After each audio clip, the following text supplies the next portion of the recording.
Everyone. நம்ம last கிளாஸ்ல வந்துட்டு மௌரியன் எம்பையர் அப்படின்ற ஒரு பெரிய எம்பையர் பத்தி பார்த்தோம் இந்தியன் சப்கான்டினென்ட்ல.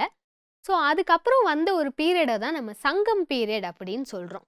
ஸோ நம்ம லாஸ்ட் கிளாஸ்ல பார்த்த மாதிரியே அவங்க வந்து சவுத் இந்தியாவை தவிர எல்லா ரீஜனையும் வந்து ஆண்டுட்டு இருந்தாங்க இந்தியாவில் அப்படின்னு நம்ம பார்த்தோம். எதுக்காக அப்படின்னு பார்த்தீங்கன்னா, இந்த சவுத் இந்தியாவில் வந்துட்டு இந்த சேர சோழ பாண்டியர்கள் வந்துட்டு ஆட்சி செஞ்சுட்டு இருந்திருக்காங்க. ஸோ இந்த பீரியடை தான் நம்ம சங்கம் ஏஜ் அப்படின்னு சொல்றோம். சங்கம் அப்படின்னா சங்கமம் அப்படின்னு அர்த்தம். ஒரு குரூப் ஆஃப் பீப்புள் வந்து ஒரு இடத்துல கேதர் ஆகுறாங்க அப்படின்னா அதை தான் வந்துட்டு நம்ம சங்கமம் அப்படின்னு சொல்லுவோம். ஸோ இந்த சங்கம் ஏஜ்க்கு எதுக்கு இந்த பேர் வந்துச்சு, சேர சோழ பாண்டியர்கள் வந்து என்னெல்லாம் பண்ணியிருக்காங்க அப்படின்றது தான் ஒரு பிரீஃப் இன்ட்ரடக்ஷனாக நம்ம இந்த கிளாஸில் பார்க்க போகிறோம். ஸோ ஃபர்ஸ்ட் நம்ம என்ன பார்க்குறோம் அப்படின்னா, சங்கம் ஏஜ் அப்படின்றது வந்து கிமு 3ஆம் நூற்றாண்டுலேருந்து கிபி 3ஆம் நூற்றாண்டு வரைக்கும் நிலச்சி இருந்திருக்கு. ஸோ இங்கே வந்து என்ன பண்ணியிருக்காங்க அப்படின்னா, முச்சங்கம் அப்படின்ற ஒரு கான்செப்டை வந்து கொண்டு வந்திருக்காங்க. நிறைய போயட், அப்புறம் ரைட்டர்ஸ், ஆத்தர்ஸ், இந்த மாதிரி தமிழ் லிட்ரேச்சருக்கு வந்து கான்ட்ரிபியூட் பண்ண நிறைய ஆத்தர்ஸ் வந்து பார்ட்டிசிபேட் பண்ணியிருக்காங்க. ஸோ இதை வந்து யார் நடத்தியிருக்காங்க அப்படின்னு பார்த்தீங்கன்னா, மதுரையை சேர்ந்த பாண்டிய மன்னர்கள் தான் வந்து இதை நடத்தியிருக்காங்க. ஸோ இவங்க நடத்தின 3 சங்கங்களில் நிறைய போயட் அண்ட் ஆத்தர்ஸ் வந்து பார்ட்டிசிபேட் பண்ணி அவங்க வந்து தமிழ் லிட்ரேச்சருக்கு நிறைய கான்ட்ரிபியூட் பண்ணதால இந்த பீரியடை வந்து நம்ம சங்கம் ஏஜ் அப்படின்னு சொல்கிறோம். ஸோ இந்த சங்கம் ஏஜில் வந்து முக்கியமாக 3 டைனாசிட்டிஸ் பற்றி நம்ம பார்த்தோம். அந்த டைனாசிட்டிஸோட பேர் என்னது அப்படின்னு பார்த்தீங்கன்னா, சேர சோழ பாண்டியர்கள் தான். ஸோ இவங்க 3 பேர் தான் இந்த சங்கம் ஏஜ்க்கு வந்து நிறைய கான்ட்ரிபியூஷன்ஸ் பண்ணியிருக்காங்க. ஸோ அது போக சிற்றரசர்கள் அப்படின்னு நிறைய அரசர்கள் வந்து இந்த காலத்தில் இருந்திருக்காங்க. ஆனால் இவங்களை எல்லாரையும் டாமினேட் பண்ணி இருந்த 3 ஆட்சிகள் தான் வந்துட்டு சேர சோழ பாண்டிய ஆட்சிகள். ஸோ இந்த முச்சங்கம் அப்படின்னா என்ன அப்படின்னு ஒரு பிரீஃப் அவுட்லைன் மாதிரி நம்ம பார்த்துடலாம். ஸோ ஃபர்ஸ்ட் சங்கமம் வந்து எங்கே நடந்திருக்கு அப்படின்னு பார்த்தீங்கன்னா, மதுரையில் நடந்திருக்கு. இதை வந்து யார் ஹெட் பண்ணியிருக்காங்க அப்படின்னா, அகத்திய மாமுனிவர் தான் ஹெட் பண்ணியிருக்காரு. ஸோ செகண்ட் சங்கமம் அதே மாதிரி எங்கே நடந்திருக்கு அப்படின்னு பார்த்தீங்கன்னா, கபடபுரம் அப்படின்ற ஒரு ஊரில் நடந்திருக்கு. ஸோ இனிஷியலி அகத்தியர் தான் வந்து இதை முன்னெடுத்திருக்காரு. அதுக்கப்புறமா தொல்காப்பியர் கிட்ட இங்கே விட்டுட்டு போயிட்டாரு. ஸோ ஃபஸ்ட்டு நடந்த சங்கமத்தில் வந்து எந்த லிட்ரரி ஒர்க்ஸுமே நம்மளுக்கு கிடைக்கல. ஸோ இந்த சங்கமம் வந்து நடந்ததுக்கான அதிகாரப்பூர்வ எவிடன்ஸ் எதுவுமே வந்து நம்மக்கிட்ட இல்லை. ஸோ செகண்ட் சங்கமமில் வந்து நம்மளுக்கு என்ன எவிடன்ஸ் கிடைச்சிருக்கு அப்படின்னா, தொல்காப்பியம் அப்படின்ற ஒரு தமிழ் கிராமர் புக் வந்து நம்மளுக்கு கிடைச்சிருக்கு. ஸோ இந்த 3ஆம் தமிழ் சங்கம் வந்து எங்கே நடந்திருக்கு அப்படின்னு பார்த்தீங்கன்னா, திருப்பியும் மதுரையில் தான் நடந்திருக்கு. இதை முன்னெடுத்து நடத்தினவங்க வந்து நாயக்கர்கள், மதுரையை சார்ந்தவங்க அவங்க. ஸோ இந்த டைமில் கிடைக்கிற நிறைய தமிழ் லிட்ரேச்சர் வச்சு தான் சங்கம் ஏஜ் வந்து எப்படி ஃப்ளரிஷ் ஆயிருக்கு, அங்கே மக்கள் எப்படி வாழ்ந்திருக்காங்க, இந்த மாதிரி நிறைய விஷயத்தையெல்லாம் நம்ம தெரிஞ்சுக்கிறோம். ஸோ அதனால தான் தேர்ட் தமிழ் சங்கமம் வந்து நம்ம இங்கே இம்பார்ட்டன்ட் எலிமெண்ட்டாக பார்க்குறோம். ஸோ சங்கம் ஏஜில் வந்துட்டு எந்த மாதிரி சில விஷயங்கள் ஃபாலோ பண்ணியிருக்காங்க அப்படின்னு ஒரு பேசிக் ஃபேக்ட்ஸ் வந்து பார்க்கலாம். ஸோ இங்கே வந்து ஆட்சி எப்படி நடந்திருக்குன்னா, முடியாட்சி அப்படின்னு சொல்லுவாங்க இல்லையா. ஸோ வம்சாவழியாக வர மன்னர்கள் எல்லாருமே வந்து ஆட்சி செஞ்சு நடத்துறது தான் நம்ம கின்ஷிப் அப்படின்னு சொல்கிறோம். ஸோ இதில் வந்து முக்கியமான கின்ஷிப் எதெல்லாம் இருந்திருக்குன்னு பார்த்தீங்கன்னா, சேர சோழ பாண்டியர்கள் இவங்க 3 பேர் தான் முக்கியமான ஆட்சியாளர்களாக இருந்திருக்காங்க. ஸோ இவங்க பீரியடில் வந்து நம்மளுக்கு மெகாலித்திக் சைட்ஸ் அப்படின்ற நிறைய விஷயம் வந்து நம்மளுக்கு கிடைக்குது. மெகாலித்திக் சைட்ஸ் அப்படின்னா, இப்போ இறந்து போனவங்களை வந்து புதைக்கிறாங்க இல்லையா. ஸோ இறந்து போனவங்களை புதைக்கும் போது இவங்களுக்கு வந்து ஒரு நினைவு சின்னம் மாதிரி பெருசாக பண்ணுறாங்க. ஸோ இதை தான் வந்து மெகாலித்திக் அப்படின்னு சொல்கிறாங்க. ஒரு பெரிய ஸ்ட்ரக்சரை வந்து கட்டி வைக்கிறாங்க அப்படின்னா அதை தான் வந்துட்டு நம்ம மெகாலித்திக் சைட் அப்படின்னு சொல்கிறோம். ஸோ மெகான்றது வந்து அதோட சைஸை தான் குறிக்குது. அப்படி நீங்கள் ஞாபகம் வச்சுக்கோங்க. ஸோ நம்ம முன்னாடியே பார்த்தோம், இந்த மாதிரி 3 சங்கமங்கள் நடந்துச்சு. அந்த டைமில் வந்து நிறைய லிட்ரேச்சர் வந்து எழுதப்பட்டது அப்படின்னு நம்ம தெரிஞ்சுக்கிட்டோம். ஸோ அதில் சில இம்பார்ட்டண்ட்டான லிட்ரேச்சர் என்னது அப்படின்னு பார்த்தீங்கன்னா, ஃபர்ஸ்ட் நம்ம தொல்காப்பியத்தை பார்க்குறோம். தொல்காப்பியம் அப்படின்றது வந்து ஒரு தமிழ் கிராமர் புக். ஆனால் இந்த கிராமர் புக்லேயே பார்த்தீங்கன்னா, அந்த காலத்தில் வந்து அரசாட்சி எப்படி எழுந்திருக்கு, மக்கள்லாம் எப்படி வாழ்ந்திருக்காங்க, இந்த மாதிரி நிறைய விஷயங்கள் வந்து நம்மளுக்கு தொல்காப்பியம் மூலியமாக தெரிய வருது. ஸோ நெக்ஸ்ட் முக்கியமான 2 புக் என்னதுன்னு பார்த்தீங்கன்னா, 8 தொகை 10 பாட்டு அப்படின்னு 2 புக்ஸ் இருக்கு. ஸோ இதில் வந்து என்ன எக்ஸ்பிளைன் பண்ணுறாங்க அப்படின்னா, அந்த காலத்தில் வாழ்ந்த மன்னர்கள் வந்து எந்த மாதிரி ஆட்சி செஞ்சுருக்காங்க, அவங்க வாருக்கு போகும்போது என்னெல்லாம் நடந்திருக்கு, இந்த மாதிரி சில விஷயங்களை தான் 8 தொகை 10 பாட்டு அப்படின்ற புத்தகத்தில் வந்து எழுதியிருக்காங்க. ஸோ நெக்ஸ்ட் நம்ம பார்க்கும்போது திருக்குறள் அப்படின்ற ஒரு இம்பார்ட்டன்ட் புக்கு வந்து நம்மளுக்கு கிடைக்கிது. திருக்குறள் அப்படின்ற ஒரு புக்கு வந்து எத்திக்ஸ் பற்றி தான் பேசுது. ஸோ ஒரு மனிதன் வந்து எப்படி வாழணும், அவனுக்கு எந்த மாதிரியான பண்புகள் இருக்கணும், அறம்னா என்ன, ஒழுக்கம்னா என்ன, இந்த மாதிரி நிறைய விஷயங்களை வந்து ஒரு அட்வைஸ் மாதிரி சொல்கிறாங்க. அந்த புக்கை தான் வந்துட்டு நம்ம திருக்குறள் அப்படின்னு சொல்கிறோம். நெக்ஸ்ட் இம்பார்ட்டன்ட் புக் என்னதுன்னு பார்த்தீங்கன்னா, 14 கீழ்கணக்கு நூல் அப்படின்னு சொல்லுவாங்க. இந்த புக்கை வந்து நிறைய ஆத்தர் சேர்ந்து தான் எழுதியிருக்காங்க. ஸோ நம்ம லாஸ்ட்டாக வந்து என்ன ஒரு இம்பார்ட்டன்ட் புக்ஸ் பார்க்குறோம் அப்படின்னா சிலப்பதிகாரம், மணிமேகலை அப்படின்றது தான்.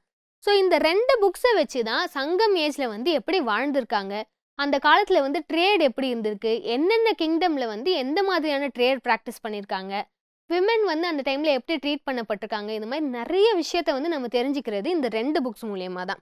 ஸோ சிலப்பதிகாரம் அண்ட் மணிமேகலை வந்துட்டு லேட்டர் சங்கம் பீரியடை வந்து எப்படி இருந்திருக்கு அப்படின்னு புரிஞ்சுக்கிறதுக்கு நம்ம ஒரு இம்பார்ட்டன்ட் சோர்ஸாக பார்க்குறோம். ஸோ சேர சோழ பாண்டியர்களோட ஆட்சியை குறிக்கிறதுக்கு சில இம்பார்ட்டண்ட்டான எலிமெண்ட்ஸ் எல்லாம் இருக்குது. அந்த எலிமெண்ட்ஸ் எல்லாம் என்னது அப்படின்னு நம்ம இப்போ பார்க்கலாம். ஸோ ஃபர்ஸ்ட் நம்ம சேராஸ் அப்படின்னு பார்த்தோம்னா அவங்க வந்துட்டு இந்த பனை மரத்தோட பூவை வந்து யூஸ் பண்ணியிருக்காங்க. அவங்க ஒரு கார்லண்டாக வந்து அதை அணிஞ்சிருக்காங்க. ஸோ இவங்களுக்கு கேபிட்டல் சிட்டி அப்படின்றது வந்து வஞ்சி அப்படின்ற ஊராக இருந்திருக்கு. இவங்களுக்கு வந்து துறைமுகம் எங்கே இருந்திருக்கு அப்படின்னு பார்த்தீங்கன்னா முசிறி, தொண்டி அப்படின்ற 2 இடத்துல வந்து துறைமுகம் இருந்திருக்கு. இவங்களுக்கு சிம்பிள் வந்து கொடியில் என்ன யூஸ் பண்ணியிருக்காங்க அப்படின்னா போ அண்ட் ஆரோ, வில் அண்ட் அம்பு மட்டும்தான் இவங்க சிம்பிளாக யூஸ் பண்ணியிருக்காங்க.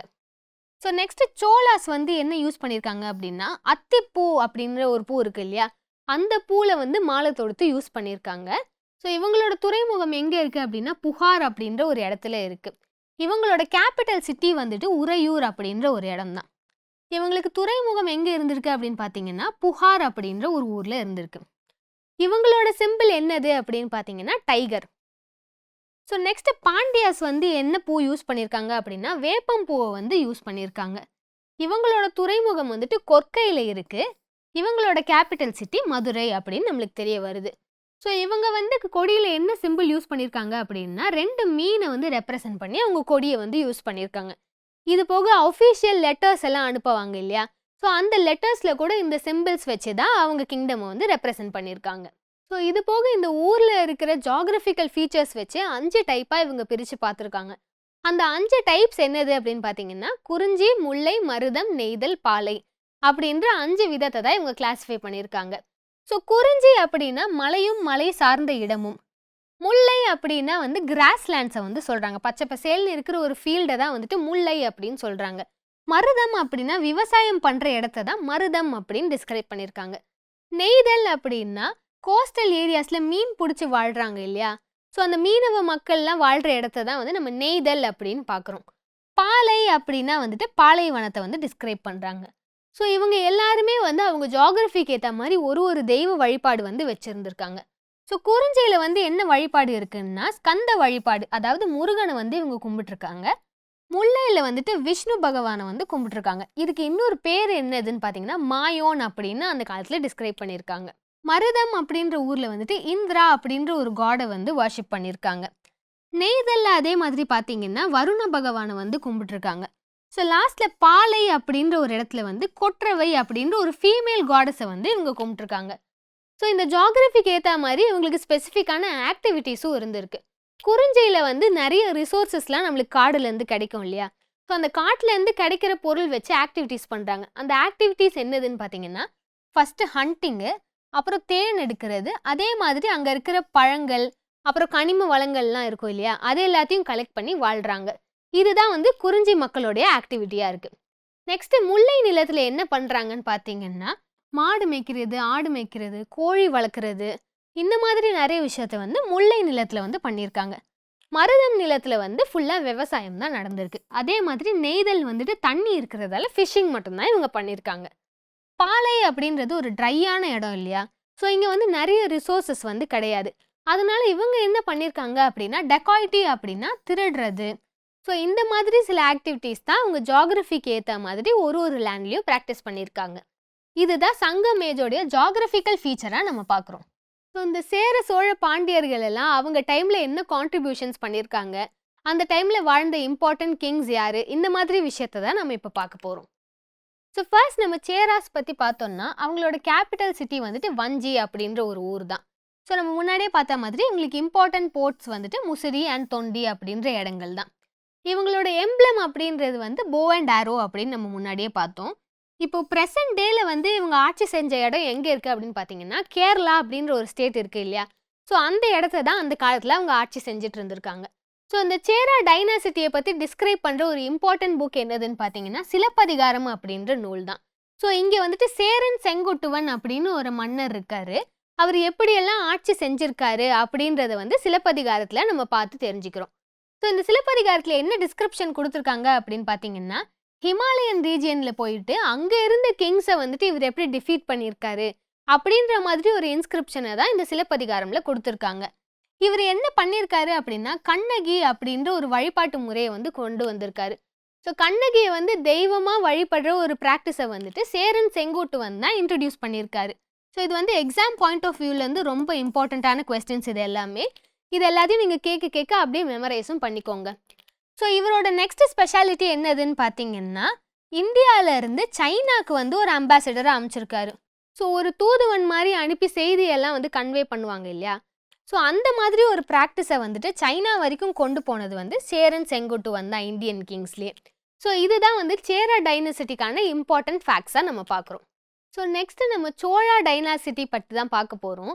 இந்த சோழா டைனாசிட்டி வந்து எங்கே ஆட்சி செஞ்சுருக்காங்க அப்படின்னு பார்த்தீங்கன்னா, ப்ரெசன்ட் டே தமிழ்நாடுல தான் இவங்க ஆட்சி செஞ்சுருக்காங்க. ஸோ இவங்க ஃபேமிலியில் வரவங்களுக்கு வந்து சில டைட்டில்ஸ் வந்து இருக்குது. அந்த டைட்டில்ஸ் என்னது அப்படின்னு பார்த்தீங்கன்னா, சென்னி, செம்பியன், கிள்ளி, வளவன். ஸோ இந்த டைட்டில்ஸ் யூஸ் பண்ணி தான் அவங்க ஃபேமிலியில் இருக்கிற எல்லாருக்குமே வந்து பேர் வச்சுருக்காங்க. முடியாட்சி பண்ண எல்லாருக்குமே கூட இந்த பேர் வந்து எக்ஸ்ட்ராவாக ஆட் பண்ணியிருக்காங்க. ஸோ சோழர்களுடைய வாழ்க்கை வரலாறு வந்து எங்கே பதிச்சிருக்காங்க அப்படின்னு பார்த்தீங்கன்னா, பட்டினம் பாலை அப்படின்ற ஒரு புக்கில் வந்து கரிகால சோழனுடைய அச்சீவ்மெண்ட்ஸ் எல்லாத்தையும் வந்து இன்ஸ்கிரைப் பண்ணியிருக்காங்க. ஸோ கரிகால சோழன் வந்துட்டு எங்கெல்லாம் போய் ஆட்சி செஞ்சுருக்காரு, அவர் எந்த இடத்தையெல்லாம் வந்து கான்குயர் பண்ணியிருக்காரு, இந்த மாதிரி விஷயத்தையெல்லாம் தான் பட்டினம் பாலையில் வந்து மென்ஷன் பண்ணியிருக்காங்க. ஸோ அப்படி பார்க்கும்போது ஒரு இம்பார்ட்டண்ட்டான பேட்டிலை வந்து நம்ம இங்கே பார்க்குறோம். அந்த பேட்டில் பேர் என்னதுன்னா பேட்டில் ஆஃப் வெண்ணி அப்படின்னு சொல்கிறோம். ஸோ இந்த இடத்துல வந்து கரிகால சோழன் வந்து யாரை டிஃபீட் பண்ணியிருக்காரு அப்படின்னா, சேராஸ், பாண்டியாஸ், அது போக சின்ன சின்ன அரசர்கள் இருப்பாங்க இல்லையா, சிற்றரசர்கள் நான் சொன்னேன்ல. ஸோ இவங்க 3 பேரும் சேர்ந்து வந்து போர் தொடுத்து வராங்க. அந்த போரில் வந்துட்டு சோழாஸ் வின் பண்ணுறாங்க. ஸோ இந்த போரை தான் நம்ம பேட்டில் ஆஃப் வெண்ணி அப்படின்னு சொல்கிறோம். இவங்களோட துறைமுகம் எங்கே இருக்குது அப்படின்னு பார்த்தீங்கன்னா, புகார் அப்படின்ற ஒரு இடத்துலையும், காவேரிப்பட்டினம் அப்படின்ற இன்னொரு இடத்துலையும் வந்து இவங்க போர்ட் சிட்டிஸ் வந்து கட்டியிருக்காங்க. ஸோ இதுதான் சோழாஸோடைய இம்பார்ட்டன்ட் கான்ட்ரிபியூஷன்ஸாக நம்ம பார்க்குறோம். ஸோ நெக்ஸ்ட்டு பாண்டியாஸ் என்ன கான்ட்ரிபியூஷன்ஸ் பண்ணியிருக்காங்க அப்படின்னு தான் நம்ம இந்த ஸ்லைடில் பார்க்க போகிறோம். ஸோ பாண்டியாஸ் எங்கே ஆட்சி செஞ்சுருக்காங்க அப்படின்னா, இப்போ ப்ரெசன்ட் டேல தமிழ்நாடு அப்படின்ற இடத்துல தான் இவங்க ஆட்சி செஞ்சுருக்காங்க. இவங்களுக்கு டைட்டில்ஸ் என்னெல்லாம் கொடுத்துருக்காங்க அப்படின்னா, மாறன், வழுதி, செழியன், தென்னார். இந்த 4 டைட்டில்ஸ் வச்சு தான் அவங்க ஃபேமிலியில் இருக்கிற முடி அரசர்கள் எல்லாருக்கும் பேர் வச்சுருக்காங்க. ஸோ பாண்டியாஸ்னு சொல்லும்போது நம்மளுக்கு இம்பார்ட்டண்ட்டாக ஞாபகம் வர ஒரு ஹிஸ்டாரிக் ஃபிகர் யார் அப்படின்னா, கோவலன் கண்ணகி அப்படின்றவங்க தான். ஸோ இவங்களை பற்றி நீங்கள் தமிழ் புக்ஸில் நிறைய படிச்சிருப்பீங்க. ஆனால் பாண்டியாஸோட ஹிஸ்ட்ரியை வந்து ஸ்பெசிஃபிக்காக எடுத்து காட்டுற ஒரு புக்கு அப்படின்னு பார்த்தீங்கன்னா, மதுரை காஞ்சி அப்படின்ற ஒரு புக்கு தான். ஸோ மதுரையில் வாழ்ந்த மக்கள் வந்துட்டு எந்த மாதிரியான வாழ்க்கையை வந்து லீட் பண்ணியிருக்காங்க, அவங்களுக்கு ட்ரேட் எப்படியெல்லாம் இருந்திருக்கு, அவங்களுக்கு வந்து சோஷியல் லைஃப் எப்படி இருந்திருக்கு, இந்த மாதிரி நிறைய விஷயங்களை வந்து மதுரை காஞ்சி அப்படின்ற ஒரு புக்கில் தான் டெஸ்கிரைப் பண்ணுறாங்க. ஸோ இங்கே வந்துட்டு இம்பார்ட்டன்ட் ரூலர் யாருன்னு பார்த்தீங்கன்னா, நெடுஞ்செழியன் அப்படின்ற ஒரு அரசர் தான். ஸோ இந்த டைமில் தான் கண்ணகி மதுரையை எரிச்சதாக வந்துட்டு நம்ம வந்து தமிழ் லிட்ரேச்சரில் படிக்கிறோம். ஸோ சங்கம் ஏஜில் வந்துட்டு அரசாங்கம் எப்படி இருந்திருக்கு, எந்த மாதிரியான ஆட்சி வந்து இவங்க பண்ணியிருக்காங்க அப்படின்றது தான் நம்ம வர கிளாஸில் பார்க்க போகிறோம். ஸோ இந்த சங்க காலத்தில் வாழ்ந்த மக்கள் எல்லாரையுமே வந்து ஒரு குரூப்பாக பிரிச்சிருக்காங்க. அதில் ஃபர்ஸ்ட் குரூப் என்னது அப்படின்னு பார்த்தீங்கன்னா, ஸோ இந்த அரச குலத்தை சேர்ந்த எல்லாரும் தான் வந்துட்டு இங்கே முடியாட்சி பண்ணுறதுக்கு தகுதியான ஆட்களாக இருக்காங்க. ஸோ நெக்ஸ்ட்டு ஒரு குரூப் ஆஃப் பீப்புள் இருக்காங்க. அவங்கள வந்து நம்ம அந்தனர் அப்படின்னு சொல்கிறோம். ஸோ இந்த அந்தனர் அப்படின்றவங்க தான் இந்த பூஜை புனஸ்காரம் எல்லாத்தையும் பண்ணிக்கிட்டு வேதங்கள் எல்லாத்தையும் படிச்சுட்டு இருந்திருக்காங்க. இவங்கள தான் நம்ம அந்தனர் அப்படின்னு சொல்கிறோம். வணிகர் அப்படின்னா மர்ச்சன்ட் அப்படின்னு அர்த்தம். ஸோ கடல் கடந்து வேற வேற ஊருக்கு போய் அவங்க பொருள் எல்லாம் விற்கிறாங்க இல்லையா, அவங்கள தான் நம்ம வணிகர் அப்படின்னு சொல்கிறோம். ஸோ லாஸ்ட் குரூப் ஆஃப் பீப்புளை தான் நம்ம வெள்ளாளர் அப்படின்னு சொல்கிறோம். வெள்ளாளர் அப்படின்றவங்க வந்து விவசாயம் பண்ணுறவங்க. ஸோ இவங்க பண்ணுற விவசாயத்துலேருந்து சில டேக்ஸ் மாதிரி கவர்மெண்ட்டுக்கு கொடுப்பாங்க. அந்த கவர்மெண்ட் டேக்ஸ் எல்லாத்தையும் வந்து எமர்ஜென்சிக்காக சேர்த்து வைப்பாங்க. ஏதாவது மழை வருது இல்லை வெள்ளம் வருது அப்படின்னா இவங்க கொடுத்த அரிசி எல்லாத்தையும் சேர்த்து வச்சு அந்த டைமில் வந்து மக்கள் எல்லாருக்கும் கொடுப்பாங்க. ஸோ இதனால் வெள்ளாளர் அப்படின்றவங்க வந்து ஒரு இம்பார்ட்டன்ட் குரூப் ஆஃப் பீப்புளாக இங்கே இருந்திருக்காங்க. ஸோ அதே மாதிரி ஒரு அரசாங்கம் வந்து எஃபிஷியண்ட்டாக ஒர்க் பண்ணணும்னா அந்த கிங்குக்கு வந்துட்டு சில அசிஸ்டன்ஸ் தேவைப்படுது இல்லையா, அவங்களுக்கு கொஞ்சம் ஹெல்ப் இருந்தால் தான் இவங்க எல்லாருமே வந்து எஃபிஷியண்ட்டாக ஒர்க் பண்ண முடியும். ஸோ அந்த ஹெல்ப் பண்ணுறதுக்கு இருந்த குரூப் ஆஃப் பீப்புளை தான் நம்ம கவுன்சில்ஸ் அப்படின்னு சொல்கிறோம். ஸோ இந்த கவுன்சில்ஸ்ல வந்து யார் இருப்பாங்க அப்படின்னு பார்த்தீங்கன்னா, ஃபர்ஸ்ட் அமைச்சர் இருப்பாங்க, செகண்ட் அந்தணர் இருப்பாங்க, அடுத்து பார்த்தீங்கன்னா தூதர் அப்படின்ற ஒரு ஆள் இருப்பாங்க. தூதர் அப்படின்னா ஒரு நாட்டை விட்டு இன்னொரு நாட்டில் இருக்கிற அரசருக்கு போய் செய்தி சொல்றவங்கள தான் நம்ம தூதர் அப்படின்னு சொல்றோம். நெக்ஸ்ட் வந்து சேனாதிபதி அப்படின்ற ஒரு ஆள் இருப்பாரு. சேனாதிபதி அப்படின்னா அந்த படை தலைவரை தான் நம்ம அப்படி கூப்பிடுறோம். ஓரர் அப்படின்ற ஒரு லாஸ்ட் கேட்டகிரி இருப்பாங்க. ஓரர் அப்படின்னா ஸ்பைஸ் அப்படின்னு அர்த்தம். இந்த ஸ்பைஸ் வந்து வேற கிங்டம்ல போய் தங்கியே இருப்பாங்க, இல்லைன்னா வேற ஊர் விட்டு வேற ஊர் மூவ் ஆகிக்கிட்டேவும் இருப்பாங்க. ஸோ அந்த மாதிரி டிஃப்ரெண்ட் டைப்ஸ் ஆஃப் ஸ்பைஸ் கூட இருக்காங்க. இவங்கள தான் நம்ம ஓரர் அப்படின்னு சொல்றோம். ஸோ இவங்க கான்ட்ரிபியூஷன்ஸ் எல்லாம் ஹானர் பண்றதுக்காக ஹீரோ ஸ்டோன்ஸ் அப்படின்ற ஒரு ஸ்டோன்ஸை வந்து நட்டு வச்சிருக்காங்க. இந்த ஹீரோ ஸ்டோன்ஸ் அப்படின்றது என்னன்னா, இப்போ போர்ல வந்து ஒருத்தவங்க இறந்து போறாங்க, இல்லை ஒருத்தவங்க வந்து நல்ல காரியம் வந்து செஞ்சிருக்காங்க அப்படின்னா அவங்களுக்கு நினைவா வந்துட்டு ஒரு கல்லை வந்து நட்டு வைப்பாங்க. இதை தான் வந்து நம்ம ஹீரோ ஸ்டோன்ஸ் அப்படின்னு சொல்றோம். ஸோ சங்கம் ஏஜ்ல வந்து வாழ்ந்த மக்கள் வந்து ஹீரோ ஸ்டோன்ஸ் வச்சு தான் ஹானர் பண்ணியிருக்காங்க. ஸோ இந்த டைம்ல நம்மளுக்கு சங்கம் ஏஜ்ல வாழ்ந்த மக்கள் நம்ம எப்படி கிளாஸிஃபை பண்றோம்னா, ஹீரோ ஸ்டோன்ஸ் அப்படின்ற ஒரு ஆர்டிஃபேக்ட் வச்சு தான் கிளாஸிஃபை பண்றோம். இது வந்துட்டு சங்கம் ஏஜ்க்கான ஒரு ஸ்பெஷல் எலிமெண்ட்டாக நம்ம பார்க்குறோம். ஸோ இந்த சங்கம் ஏஜ்ல வந்து வணிகம் எப்படி இருந்திருக்குன்னு பார்த்தீங்கன்னா, இவங்களுக்கு வந்து சீஃப் ஆக்குபேஷனே வந்து அக்ரிகல்ச்சராக இருந்திருக்கு. இது போக இவங்க ஃபாரின்ல வேற கண்ட்ரீஸ் கூடவும் ட்ரேட் பண்ணியிருக்காங்க. நம்ம லாஸ்ட் கிளாஸ்லயே வந்து பார்த்தோம், நார்த் இந்தியாவில் வந்து கிரீக் எம்பையர் கூட ஃப்ளரிஷ் ஆகிட்டே இருந்திருக்கு இல்லையா? ஸோ அந்த கிரீக் எம்பையர் அதே மாதிரி வேற கண்ட்ரீஸ்ல இருக்கிற வேற எம்பையர்ஸ் கூட எல்லாம் வந்துட்டு இவங்க வணிகம் வச்சிருந்திருக்காங்க. ஸோ இவங்க வந்து வணிகம் பண்ணணும்னா இவங்களுக்கு போர்ட் வந்து ரொம்ப அத்தியாவசியமா இருக்கு. அந்த இம்பார்ட்டன்ட் போர்ட்ஸ் எல்லாம் எங்க இருக்குன்னு பார்த்தீங்கன்னா, தொண்டி, முசிறி, கொர்க்கை, அரிக்கமேடு, மரக்காணம், இந்த மாதிரியான இடத்துல தான் சங்கம் ஏஜோட இம்பார்ட்டன்ட் போர்ட்ஸ் இருந்திருக்கு. அது போக Greek writings and Roman coins வச்சு தான் சங்கம் ஏஜ்ல இருக்கிற மக்கள் வந்துட்டு இந்த கண்ட்ரீஸ்ல எல்லாம் ட்ரேட் பண்ணியிருக்காங்க அப்படின்னு நம்மளுக்கு தெரிய வருது. ஸோ இப்படி நல்ல ஃப்ளரிஷான ஒரு எம்பையர் வந்துட்டு டிக்ளைனை நோக்கி போகுதுன்னா அதுக்கு சில ரீசன்ஸ் இருக்கும். அந்த ரீசன்ஸ் என்னது அப்படின்னு பார்த்தீங்கன்னா, நம்ம சவுத் இந்தியா அப்படின்னு பார்க்கும்போது சேர, சோழ, பாண்டியர் அப்படின்னு 3 கிங்டம்ஸ் பார்த்தோம். இது போக சிற்றரசர்கள் அப்படின்னு ஒரு குரூப் ஆஃப் பீப்புளை வந்து பார்த்தோம். இந்த சிற்றரசர்கள்லாம் சேர்ந்து போர் பண்ணதாலேயோ இல்லைன்னா வேற ஒரு அரசாட்சி உள்ள வந்ததாலேயோ இந்த கிங்டம் வந்து அழிஞ்சிருக்கலாம் அப்படின்னு நம்மளுக்கு வந்து ஒரு அசம்ஷன்ஸ் வைக்கிறாங்க. ஸோ அப்படி பார்க்கும்போது கலாபரர் அப்படின்ற ஒரு கிங்டம் வந்து உள்ள வருது. இந்த கிங்டம் உள்ள வந்து கிட்டத்தட்ட 2.5 செஞ்சுரிஸ்க்கு வந்து இந்த தமிழ்நாடு அப்புறம் இந்த கேரளா ரீஜனை வந்து இவங்க ஆண்டிருக்காங்க. ஆனால் இந்த கலாபரர்கள் வந்து என்ன பண்ணியிருக்காங்க, இவங்க சமூகம் வந்து எப்படி ஃபங்க்ஷன் ஆயிருக்கு, இந்த மாதிரி எந்த எவிடன்ஸுமே நம்மளுக்கு கிடைக்கல. ஆனால் ஜெயினிசம் அண்ட் புத்திசம்ல வந்து சில ஸ்கிரிப்சர்லாம் எழுதி வச்சிருக்காங்க இல்லையா? ஸோ அந்த ஸ்கிரிப்சரில் வந்து இந்த கலாபரர்கள் அப்படின்ற ஒரு குரூப் ஆஃப் பீப்புளை பற்றி மென்ஷன் பண்ணியிருக்காங்க. அதனால தான் மேபி இந்த டிக்ளைனுக்கு இவங்க காரணமாக இருந்திருக்கலாமோ அப்படின்னு நம்மளுக்கு தெரிய வருது. ஸோ இப்படி தான் சங்கம் ஏஜ் அப்படின்ற ஒரு எம்பையர் வந்துட்டு காலப்போக்கில் அழிவை நோக்கி போயிருக்கு அப்படின்னு நம்மளுக்கு தெரிய வருது. ஸோ நம்ம பார்த்த எல்லாத்தையும் வந்து குயிக் ரிவிஷன் மாதிரி பார்த்துடலாம். ஸோ நம்ம ஃபர்ஸ்ட் பார்த்தோம் இல்லையா, சங்கம் அப்படின்னா கூடல் அப்படின்னு அர்த்தம். ஸோ ஒரு குரூப் ஆஃப் போயட்ஸ் எல்லாருமே கூடி அவங்க எல்லாரும் அவங்க கலையை வந்து வெளிப்படுத்துகிறாங்க. இதை தான் வந்துட்டு முச்சங்கம் அப்படின்னு சொன்னோம். 3 வாட்டி இந்த சங்கம் நடந்துச்சு. ஸோ இந்த முச்சங்கம் நடக்கும்போது இருந்த 3 கிங்ஸ் தான் மூவேந்தர்கள் அப்படின்னு சொல்கிறோம். இந்த மூவேந்தர்கள் யாருன்னா சேர, சோழ, பாண்டியர்கள். ஸோ இந்த 3 சங்கமும் நடந்ததுனால தான் நம்மளுக்கு தமிழ் லிட்ரேச்சர் வந்து நிறைய ஃப்ளரிஷ் ஆயிருக்கு. அதனால தான் இந்த பீரியடை வந்து நம்ம சங்கம் ஏஜ் அப்படின்னு கூப்பிடுறோம். ஸோ இந்த டைமில் பார்த்தோம்னா நிறைய சிற்றரசர்கள் கூட ஆட்சி செஞ்சுட்டே இருந்திருக்காங்க. ஸோ இந்த 3 கிங்டம்ஸ் வந்துட்டு என்ன பண்ணியிருக்காங்க அப்படின்னா, மற்ற கண்ட்ரிஸ் இருக்கு இல்லையா வேர்ல்டில், அவங்க கூடலாம் ட்ரேட் ரிலேஷன்ஷிப்ஸ் வந்து மெயின்டைன் பண்ணியிருக்காங்க. ஸோ கடல் கடந்து வணிகம் செஞ்ச ஒரு குரூப் ஆஃப் பீப்புள் அப்படின்னா இந்த சேர, சோழ, பாண்டியர்கள் தான் அப்படின்னு நம்மளுக்கு தெரிய வருது. ஸோ ஒரு 3rd செஞ்சுரி ஏடியில் வந்துட்டு களபிரர்கள் அப்படின்ற ஒரு குரூப் ஆஃப் பீப்புள் வந்து உள்ளே வராங்க.